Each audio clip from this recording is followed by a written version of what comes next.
Hello बच्चों, let us read the question first. Question में बोला गया है find odd one with respect to critical element nitrogen, nickel, potassium and phosphorus.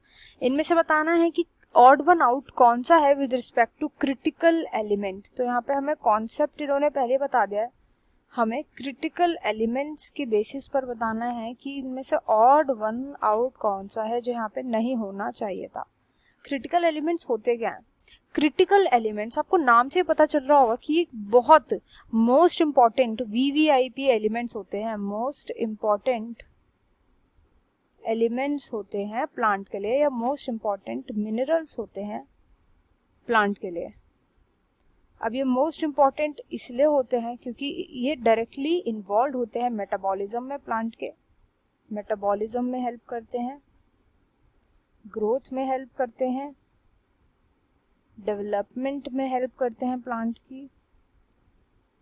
कई सारे जो मेजर स्ट्रक्चर्स होते हैं प्लांट के अंदर उनको कंस्ट्रक्ट करने में हेल्प करते हैं। मेजर स्ट्रक्चर्स जैसे हो गया न्यूक्लिक एसिड, न्यूक्लिक एसिड को बनाने के लिए, प्रोटीन्स को बनाने के लिए इम्पॉर्टेंट होते हैं। ये फैट्स के स्ट्रक्चर में प्रेजेंट होते हैं, कार्बोहाइड्रेट के स्ट्रक्चर में प्रेजेंट होते हैं। इसके साथ साथ कई सारे vitamins, minerals, vitamins, minerals etcetera, इन सबके स्ट्रक्चर्स में ये इनकॉर्पोरेटेड होते हैं। एंड होता क्या है कि क्योंकि मोस्ट फ्रीक्वेंटली जब ये सॉइल में प्रेजेंट होते हैं तो प्लांट्स इन्हें जल्दी जल्दी अब्जॉर्ब करके इन्हें सॉइल से गायब कर देते हैं। मतलब सॉइल में जो सबसे पहले डेफिशिएंसी होती है सॉइल के अंदर, वो सबसे पहले इन्हीं एलिमेंट्स की होती है। सॉइल के अंदर इनकी सबसे पहले डेफिशिएंसी देखने को मिलती है।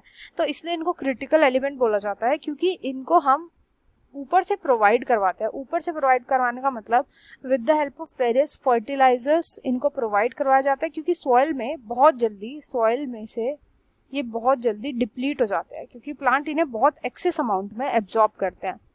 एंड इनमें मेनली 3 प्रेजेंट होते हैं एलिमेंट्स। ये 3 एलिमेंट्स होते हैं एनपीके एलिमेंट। एनपीके का मतलब हो गया नाइट्रोजन, फास्फोरस एंड पोटेशियम। तो ये 3 मेन होते हैं जो इन सब चीज़ों में यूज़ करे जाते हैं, जो मैंने यहाँ पे लिखी हैं। इन सब को मेन स्ट्रक्चर्स को कंस्ट्रक्ट करने में हेल्प करते हैं। तो यहाँ पर ये तीनों तो हो गए, नाइट्रोजन, पोटेशियम, फास्फोरस, तीनों के तीनों तो हो गए क्रिटिकल एलिमेंट। वेयरएज निकल जो है ऑप्शन नंबर 3, निकल होता है एक माइक्रोन्यूट्रिएंट जिसका मेन फंक्शन होता है, हेल्प करता है ये एक्टिवेशन ऑफ एंजाइम में, एक्टिवेशन ऑफ एंजाइम, जैसे कि ये यूरिएस एंजाइम को एक्टिवेट करने में हेल्प करता है एंड इस वजह से यूरिया के मेटाबॉलिज्म में हेल्प करता है। तो जो निकल है यही यहाँ पर मेटाबॉलिज्म में हेल्प करता है। निकल यहीं पर हो जाएगा ऑड वन आउट, क्योंकि निकल एक क्रिटिकल एलिमेंट नहीं होता। तो option 3 nickel will be the right answer to this question. I hope you understood well. Best of luck and thank you.